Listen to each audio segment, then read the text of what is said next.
Hello, a very good morning to all of you. Welcome to my channel NG Medicals. In this video, we are going to see problem solving and the steps of the problem solving in research.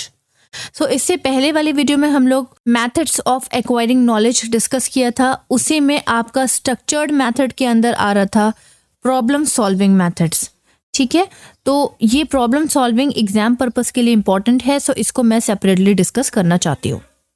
तो problem solving के word से ही आपको समझ आ रहा होगा कि कोई ऐसे हम स्टेप ले रहे हैं जिससे हमारी प्रॉब्लम जो है वो सॉल्व हो रही है. तो यू कैन से दैट कि एक एक्शन है. एक्ट मीन्स ये एक एक्शन है. ठीक, हम एक्शन ले रहे हैं. सबसे पहले प्रॉब्लम को डिफाइन कर रहे हैं कि एक्चुअली प्रॉब्लम है क्या. उसके बाद हम देख रहे हैं कि ये प्रॉब्लम अराइज कैसे हुई. देन आइडेंटिफाई करने के बाद हम लोग क्या कर रहे हैं, सॉल्यूशन ढूंढेंगे.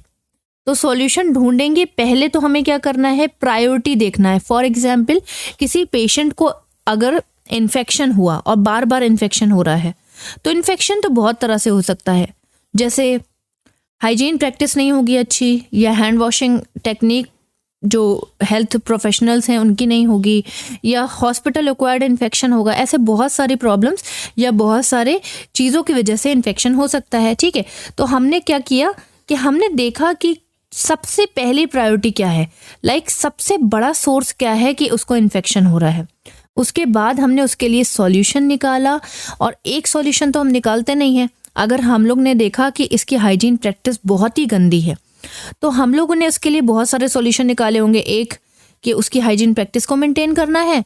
दूसरा, हेल्थ केयर प्रोफेशनल को भी हमें असेस करना है कि क्या वो अनहाइजीनिक प्रैक्टिस करके केयर दे रहा है. तीसरा, वार्ड में इन्फेक्शन तो नहीं है, ये भी हमें देखना है. बहुत सारे सॉल्यूशंस हमें निकालना है और हमें इम्प्लीमेंट कौन सा करना है, जो सबसे बेस्ट सॉल्यूशन है.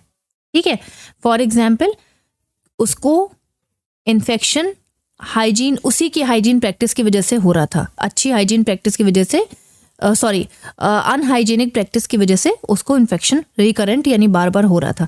तो हमने क्या किया, उसकी हाइजीन को पहले मेंटेन किया. उसके बाद वार्ड की, स्टाफ की, हर चीज़ की हाइजीन पे हम लोग ने ध्यान दिया.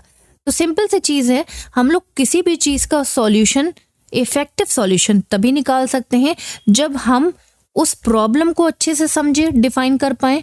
उसके बाद किस वजह से वो प्रॉब्लम अराइज हो रही है उस चीज़ को डिफाइन कर पाएँ. देन हम अपने दिमाग में बैक टू बैक कई सारी चीज़ें रखें उस प्रॉब्लम को सॉल्व करने के लिए, अल्टरनेटिव्स रखें, सॉल्यूशंस, और हम अच्छे से इम्प्लीमेंट कर पाएँ. तो ही हम प्रॉब्लम सॉल्विंग कर सकते हैं. ठीक है, तो ये था आपका प्रॉब्लम सॉल्विंग. अब अगर प्रॉब्लम को सॉल्व करना है तो उसके लिए सिंपल सी चीज़ है, आप गए और प्रॉब्लम सॉल्व हो गई, ऐसा तो कभी नहीं होता है. आप जाओगे, असेस करोगे, प्रॉब्लम को देखोगे, उसके कॉजेज देखोगे, देन उसके लिए सॉल्यूशंस ढूंढोगे, फिर बेस्ट सॉल्यूशन अप्लाई करोगे, उसके बाद उसमें इवैल्यूएट करोगे. इतनी सारी चीज़ें आप करोगे तब एक प्रॉब्लम को आप सॉल्व कर पाओगे. तो ये सारी चीज़ें जब आप स्टेप बाय स्टेप करते हो, सीरीज़ के साथ करते हो, तो इसको हम लोग प्रॉब्लम सॉल्विंग प्रोसेस बोलते हैं. तो वी कैन से डैट कि प्रॉब्लम सॉल्विंग प्रोसेस क्या है, ये एक स्टेप बाय स्टेप प्रोसीजर है. डिपेंड करता है टाइप ऑफ द प्रॉब्लम पे और हमें कैसे उसको सॉल्व करना है. नेक्स्ट आ जाते हैं. अब प्रॉब्लम सॉल्विंग प्रोसेस है और स्टेप बाय स्टेप है, तो सिंपल सी चीज़ है, उसके बहुत सारे स्टेप्स होंगे. तो फर्स्ट स्टेप कौन सा है हमारा, प्रॉब्लम डेफिनेशन. तो जैसा कि मैंने आपको पहले बता ही दिया कि प्रॉब्लम डेफिनेशन मीन्स क्या होता है, कि आपने पहले प्रॉब्लम को डिफाइन किया, पहले उस प्रॉब्लम को खुद अच्छे से समझा. क्योंकि जब तक आपको नॉलेज नहीं होगी प्रॉब्लम की, तब तक आप उसका सॉल्यूशन कभी नहीं निकाल सकते. तो ये कह सकते हो आपकी पहला स्टेप है जिसमें आपने किसी एक पर्टिकुलर प्रॉब्लम को अच्छे से रीड किया, समझा उस चीज़ को, फिर उसके नीड को समझा कि ये कौन कौन सी चीज़ें हैं, किन चीज़ों की ज़रूरत है इस प्रॉब्लम को सॉल्व करने के लिए.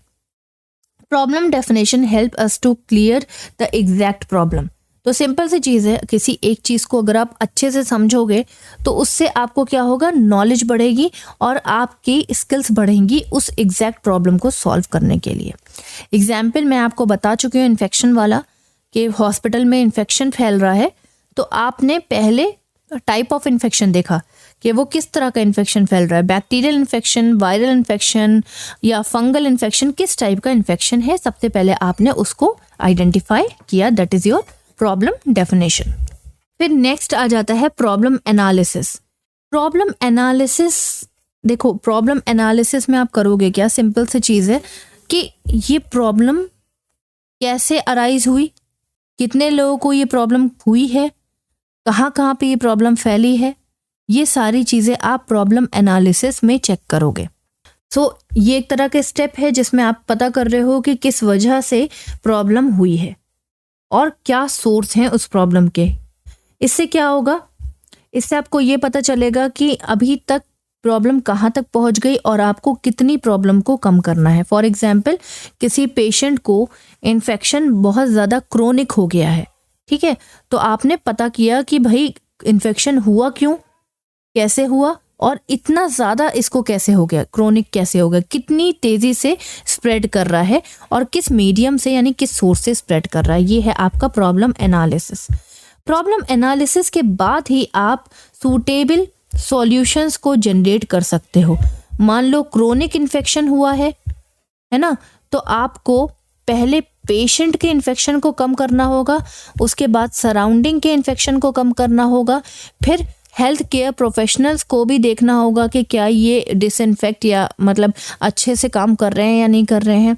देन आपको बायोमेडिकल वेस्ट मैनेजमेंट, इन सब पे भी ध्यान देना होगा। तो इस तरह से आपने सॉल्यूशन तो बहुत सारे निकाल लिए कि हाँ ये इस प्रॉब्लम के लिए इतने सारे सॉल्यूशन की ज़रूरत पड़ेगी, लेकिन प्रायोरिटी आपको देखनी पड़ेगी कि सबसे पहले मुझे किस चीज़ पे फोकस करना है। तो देखो पेशेंट क्रोनिक हो गया है तो पेशेंट को पहले ठीक करना है, ये आपका सबसे पहला स्टेप होगा। उसके बाद उसके सराउंडिंग्स को ठीक करना है, हेल्थ केयर पे ध्यान देना है, प्रोफेशनल्स पे, और फिर उसके बाद बायोमेडिकल पे ध्यान देना है। तो ये हो गई आपकी प्रायोरिटी। इस तरह से आप मैक्सिमम 8 से 10 सॉल्यूशंस निकालोगे, मिनिमम 5 to 6 सॉल्यूशन निकाल लोगे। ये सॉल्यूशन निकाल करके आप रख लोगे अपने पास। देन आपका फोर्थ स्टेप आ जाता है एनालाइजिंग द सॉल्यूशंस। तो एनालाइजिंग द सॉल्यूशंस, जितने भी आपने सॉल्यूशन सिलेक्ट किए हैं, आपको एक बार फिर से इसको क्रॉस चेक करना पड़ेगा कि क्या सॉल्यूशंस रेलेवेंट हैं या नहीं है, या इसके अलावा मैं किसी सॉल्यूशन को किसी और सॉल्यूशन से रिप्लेस कर सकती हूँ या नहीं कर सकती हूँ। देन प्रायोरिटी को माइंड में रखते हुए कि हाँ मैंने 8 से 10 सॉल्यूशन बना तो लिए, लेकिन इसमें से कौन सा वाला बेस्ट रहेगा करंट सिचुएशन के लिए या करंट प्रॉब्लम को सॉल्व करने के लिए, वो आपको प्रायोरिटी रखना है। उसके बाद ही आप एक बेस्ट सॉल्यूशन को सेलेक्ट कर सकते हो। देन आपने क्या किया, जो भी प्रॉब्लम का सॉल्यूशन आपने चूज किया था उसको आपने पेशेंट पे अप्लाई कर दिया, ठीक है। ऐसा नहीं है कि बस आपने चूज कर लिया, आपको उसको अप्लाई भी करना है रियल लाइफ सिचुएशंस में। अप्लाई करने के बाद अब यहाँ तक इनफ नहीं हो जाता, आपका लास्ट स्टेप क्या है, इवैल्यूएशन एंड रिवीजन। तो evaluation is the most important step, क्योंकि आप अगर अपनी ही परफॉर्म को इवैल्यूएट नहीं करोगे तो आपको ये पता ही नहीं चलेगा कि कितने % आपकी परफॉर्मेंस इफेक्टिव थी। लाइक जितना भी आपने अभी तक काम किया, कितने % वो वर्क कर रहा है, ठीक है। तो इवैल्यूएट एक फाइनल स्टेप है जिसमें आपने खुद के इफेक्ट्स को जज किया, ठीक है। जज किया, आपने जो काम किया था उसको जज किया। जज करने के बाद आपने देखा कितने % प्रॉब्लम कम हुई। प्रॉब्लम कम होने के बाद आपने देख लिया, फिर उसके बाद आपने क्या किया कि सक्सेसफुल रेट आपने देखे कि इतनी प्रॉब्लम कम हुई और इतने सक्सेसफुल रेट इसके थे। अगर आपको लगता है कि आपके इस सॉल्यूशन से जो आपने अप्लाई किया है उससे फ़ायदा नहीं हुआ या कम से कम फ़ायदा हुआ, तब आप उस दूसरे सॉल्यूशन को यूज़ करोगे, यानी कि रिवाइज करोगे प्रॉब्लम सॉल्विंग प्रोसेस को, ठीक है। फिर से आप प्रॉब्लम सॉल्विंग प्रोसेस जितने भी आपने स्टेप किया फिर से वो करोगे दूसरा सॉल्यूशन यूज़ करके।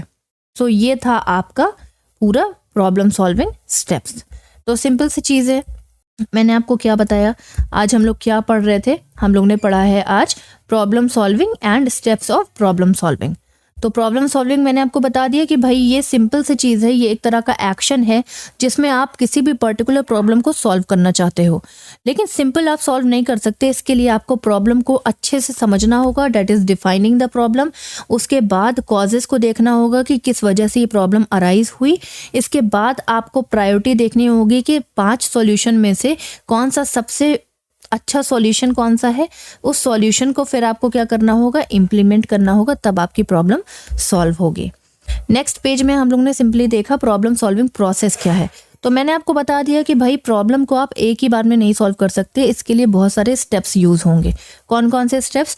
पहला हम लोग ने देखा प्रॉब्लम डेफिनेशन। तो प्रॉब्लम डेफिनेशन में मैंने आपको बता दिया कि ये पहला स्टेप है और इसमें सबसे पहले प्रॉब्लम को अच्छे से पढ़ोगे, उसको एनालाइज करोगे।